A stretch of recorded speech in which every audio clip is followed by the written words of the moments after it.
l'association. Mais vous n'avez pas craint que le point d'exclamation, justement, soit interprété comme une forme d'injonction? Ah non, du tout, d'agréable surprise. C'est surtout pas une injonction, c'est une agréable surprise, c'est une réalité. C'est comme ça que nous sommes nés, c'est d'une agréable surprise. Mon Dieu, on ne pensait pas que c'était à ce point. Cette diversité, cette créolité, c'est ça. Voilà, donc c'est surtout pas une injonction. Pas une injonction, c'est vraiment une exclamation. Une exclamation d'agréable surprise, vraiment. On était tous on était Gérard Dorling-Carter et moi, on était sur le perchoir, quoi. Je dis, mon Dieu, c'est fantastique, ça. Vraiment, toute la Martinique est là. Ce point de sémantique étant éclairci, on reviendra néanmoins sur la façon dont il faut interpréter ou définir plutôt le mot créole. On y reviendra tout à l'heure, mais moi j'ai une question. Déjà. Ouais, j'ai une question un peu personnelle à propos de votre démarche à vous, Roger de Jam. Est-ce que le fait, pardon si je rentre dans l'intimité d'une certaine façon, est-ce que le fait d'être le cousin germain d'Henri Mangatal, notre regretté confrère de France Antilles, un homme noir auquel vous étiez intimement lié, est-ce que cela a joué un rôle dans votre réflexion? Sûrement, d'autant que j'ai découvert cette face cachée, je dirais, de notre famille en 1967, quand j'ai été recruté par France Antilles. C'était mon premier métier, j'ai été employé à France Antilles pendant 3 ans.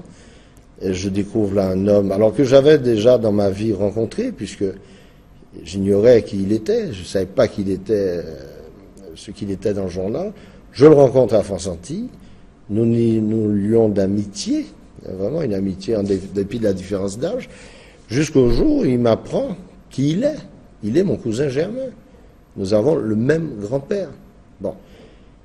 Et quand j'en ai parlé à mes parents, il y avait une petite gêne, quoi. Je dis, mais pourquoi on nous a jamais expliqué tout ça? Les fameux secrets de famille. Voilà, les secrets de famille, tu comprendras plus tard. Bon. C'était toujours cette chape de plomb, ce silence que j'ai trouvé effroyable. C'est une vraie histoire créole.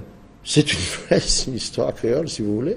Et Henri, il est resté un de mes, j'ai été très lié à des liens d'affection avec Henri, jusqu'à sa disparition, d'ailleurs, où il était convaincu de cette créolité, il était convaincu de ce mouvement de la créolité, et il m'incitait déjà à en parler. Enfin.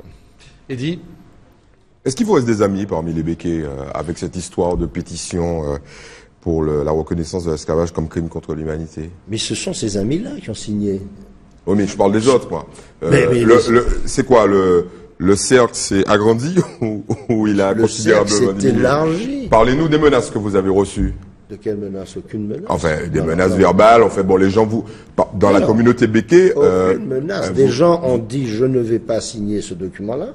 Dans toute société, il y a des grincheux. J'appelle ça des grincheux. Les classer quelque part. C'est des vieux grincheux ou des jeunes grincheux? Il y a eu des jeunes grincheux et des vieux grincheux. Bon, alors, ce qui m'a fait plaisir, c'est qu'un des plus vieux grincheux m'a écrit un mot que j'ai eu l'occasion de vous montrer, dans lequel il me disait, le grincheux te salue bien des années après et approuve tout ce que tu fais. Bon, ça veut dire que et je n'étais très fier et très content, réussi à convaincre au moins ce grincheux-là. Bon. Est-ce que vous comprenez l'attitude de certains Békés qui disent, on va pas te suivre? Est-ce que vous la dénoncez? Est-ce que vous la comprenez? Chacun est libre. Ce sont des positions parfois intimes. Chacun est libre de ses positions, de ses convictions. L'histoire de cette déclaration de 1998, c'est pas anodin. Ce n'est pas rien que de rédiger d'abord un document qui dénonce l'esclavage, crime contre l'humanité. Nous sommes en 98, 3 ans avant la loi Taubira. D'ailleurs, j'aimerais y revenir 3 secondes sur cette loi. Tout à fait. Et quand on me traite d'atypique, je dis, mais je ne suis pas un Béké atypique. Dans les conversations que j'ai avec mes amis de toutes les couleurs et les amis Békés, je ressens ce besoin de le dire, de l'exprimer, de se rassembler autour d'une déclaration de mouvement. Qu'est-ce que j'ai fait? J'ai fait 407 ans. C'est la motivation. Qu'est-ce qui vous pousse à un moment donné? Le couvercle. Mais pour faire quoi? Pour me sentir mieux dans mon pays. Pour me sentir mieux dans mon pays, ne pas avoir cette gêne, ce silence. D'ailleurs, mon médecin traitant, c'est un ami du lycée Schellcher, parce que tous mes amis, finalement, remontent en grande partie au lycée Schellcher. Il était mon médecin traitant, on est copains depuis toujours, on n'a jamais évoqué ça, ce sujet-là, jamais. Et puis un jour, en 98, quand j'ai commencé à m'exprimer, à parler, consultation chez lui, il se met à parler et puis il me dit, Roger, où vous faites placard, où vous faites boîte là. Parce que quand je rentrais, quand on se séparait à la porte du lycée Chercheur, toi tu rentrais chez toi avec toutes tes certitudes, et moi je rentrais chez moi, ma mère me disait, Rico, nex et caca diable. Quand j'ai compris ça, j'ai dit, mais monsieur, on ne peut pas rester sans parler de ça. C'est l'acte fondateur de notre pays, c'est cette histoire de l'esclavage. C'est un creuset, infernal. Il fallait bien qu'on en parle un jour. On ne pouvait pas rester sur ces silences.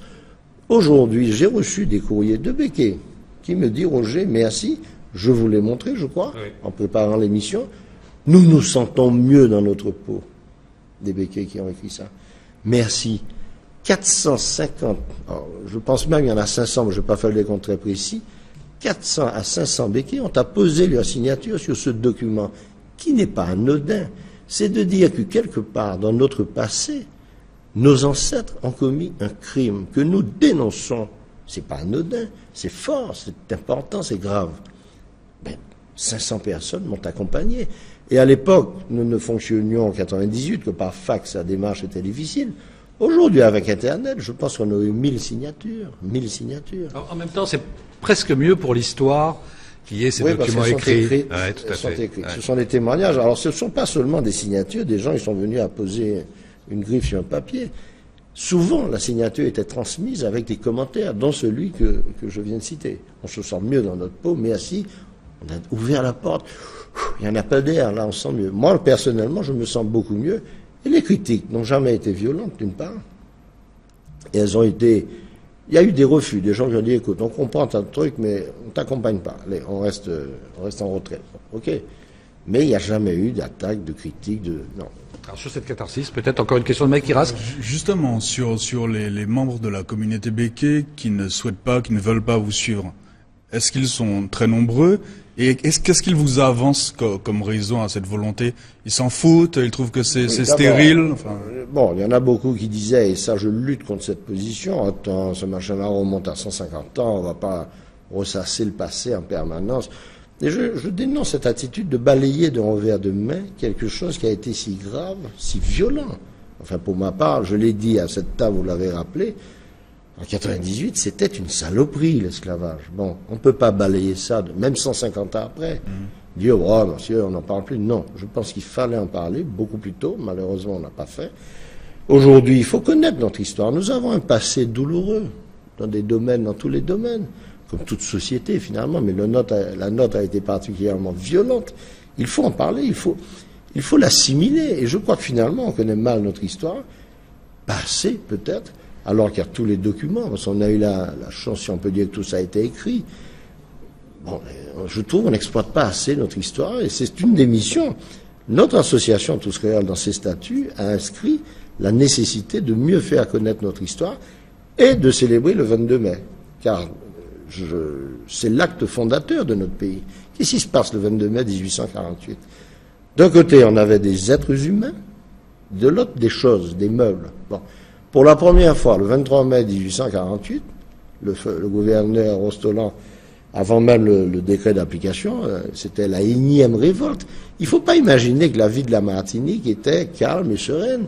La présence au fond de votre jardin, et moi, quand on a parlé de la création en 98 de ce texte, c'était né quelques années avant. Nous sommes à un dîner chez moi, avec différents amis, dont Pierre Pinali, Gérard Dorling-Carter, passe une très belle soirée, très sympathique, et il me dit, Roger, tu imagines qu'il y a 150 ans, il y aurait eu une prison au fond du jardin. Attendez, c'est un choc, un coup de pied aux fesses magistral. Je dis, il me dit, il y aurait eu, si on était encore dans une habitation esclavagiste, il y aurait eu au fond de ton jardin une prison. Ça a été pour moi un choc, une révélation. La proximité, j'ai compris à ce moment-là le mécanisme infernal qui a fait que les gens ont été obligés de transformer les esclaves en choses. Vous pouvez imaginer dormir sur vos deux oreilles, alors qu'au fond du jardin, il y a des gens en prison, des femmes, des enfants, des hommes, en prison d'une façon absolument arbitraire, dont on prend toute la capacité de travail et on ne leur laisse que ce qu'il faut juste pour survivre. Bon, voici une des étapes de ma vie qui a déclenché chez moi ce besoin d'en parler, parce que j'ai découvert, je crois que c'était en 93, cette affaire de prison au fond du jardin. Dans un instant, Roger de Jam, on va évoquer, puisqu'on s'y est engagé tout à l'heure, la loi Taubira. On vous demandera ce que vous pensez des lois mémorielles, mais auparavant, on marque une pause dans cette émission. À tout de suite.